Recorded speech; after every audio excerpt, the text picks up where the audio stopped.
Everyone, welcome back to this another video. My name is Mukesh. So इस video में मैं बताने वाला हूँ क्या आप CS executive without any coachings और सेल्फ स्टडी से क्लियर कर सकते हैं। तो यस, बस एक सही स्ट्रेटजी और कंसिस्टेंसी की ज़रूरत है। फर्स्ट ऑफ ऑल आपको क्या करना है कि जो ICSI का मॉड्यूल है उसको कंप्लीट रीड करना है और एक बार पढ़ के, या चाहे आप रिवीजन लेक्चर से कंप्लीट करो या फिर आप सेल्फ रीड करके आपको मॉड्यूल कंप्लीट रीड करना है। फिर आपको ICSI के जो PYQ होते हैं उनको सॉल्व करना है, उसका PYQ का पैटर्न देखना है। और इसी के साथ जो यूट्यूब पे पॉपुलर फैकल्टी होती है उनके रिवीजन लेक्चर्स आपको देखने हैं, जो कि हर फैकल्टी और निकलती है, आपको वो लेक्चर्स फॉलो करने हैं। उसके बाद जो राइटिंग प्रैक्टिस की दिक्कत होती है, तो राइटिंग प्रैक्टिस के लिए आपको क्या करना है, जो भी PYQ होती है उसको एक बार लिख के देखना है कि आप सही फॉर्मेट में लिख रहे हो कि नहीं लिख रहे हो। फिर उसको चेक करने के लिए आप ChatGPT से चेक कर सकते हैं। ChatGPT में सिंपली फ़ोटो अपलोड करो, उसको इंस्ट्रक्शन दो कि भाई तू इसमें बता कि क्या एरर है, ग्रामर मिस्टेक है या प्रेजेंटेशन सही है।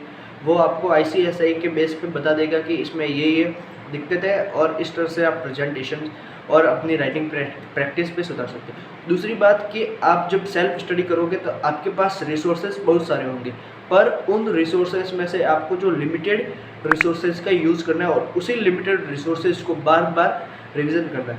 और तीसरी कि आप जब राइटिंग प्रैक्टिस करोगे तो उस राइटिंग प्रैक्टिस को आपको एंड तक करना है। यानी कि अगर आपकी इंग्लिश वीक है या फिर आप हिंदी मीडियम से थे और आपको प्रेजेंटेशन में दिक्कत आती है, तो जब तक एग्ज़ाम नहीं होते आपको डेली राइटिंग प्रैक्टिस करनी है।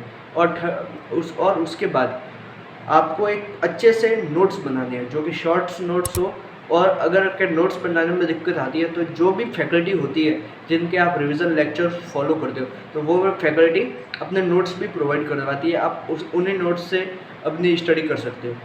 जब सेल्फ स्टडी करोगे तो आपके पास एक दिक्कत होगी कि आपके पास रिसोर्सेस बहुत सारे होंगे, मतलब कि वो फैकल्टी भी अपने रिवीजन लेक्चर दे रही, एक्स फैकल्टी भी अपने रिवीजन लेक्चर दे रही है। तो आपको एक फैकल्टी को एंड तक ही रखना है, बहुत सारी फैकल्टी को फॉलो नहीं करना और उसी फैकल्टी के नोट्स वगैरह देखने और जो रिसोर्सेस होंगे उनका लिमिटेड यूज़ करना है। कल सब्जेक्ट है उसके लिए, जैसे कि टैक्स, तो टैक्स के लिए आप CA की जो RTP होती है, MTP होती है, उसको सॉल्व करो। और जो CA-FM है उसके जो जितने भी PYQ होते हैं, बुक में दिए होते हैं क्वेश्चन, उन सब को क्वेश्चन को बार बार सॉल्व करते रहो। तो ये आपको प्रैक्टिकल सब्जेक्ट में करना है। और जो थ्योरी सब्जेक्ट है उसको तो हो सके जितना आप रिवाइज करो उतना कम है। और एक शॉर्ट्स नोट, शॉर्ट ट्रिक बनानी है जिससे कि आप रिकॉल कर सको।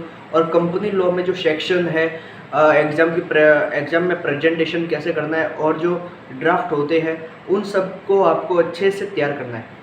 तो ये है आपको सेल्फ स्टडी करते वक्त ध्यान रखना है। और एक बात हमेशा याद रखनी है कि consistency is more important then motivation. यानी कि आप मोटिवेट होकर एक लिमिटेड टाइम तक पढ़ोगे, पर कंसिस्टेंसी आपको लॉन्ग पीरियड तक पढ़ने में हेल्प करेगी। सो ये बातें आपको अपने सेल्फ स्टडी के टाइम ध्यान रखनी है। और जो अगर आप चाहते हो कि जो पॉपुलर फैकल्टी है, या हमें फैकल्टी का पता नहीं कि कौन सी फैकल्टी किस सब्जेक्ट के लिए बेस्ट होगी, किसके नोट्स बेस्ट होंगे, तो आप कमेंट में बता सकते हो। मैं उन फैकल्टी की वीडियो या आपको कमेंट में सजेस्ट कर सकता हूँ। Thanks for watching. और अगर आपको मेरे एफर्ट्स अच्छे लगे तो आप इस चैनल को सब्सक्राइब भी कर सकते हैं। धन्यवाद।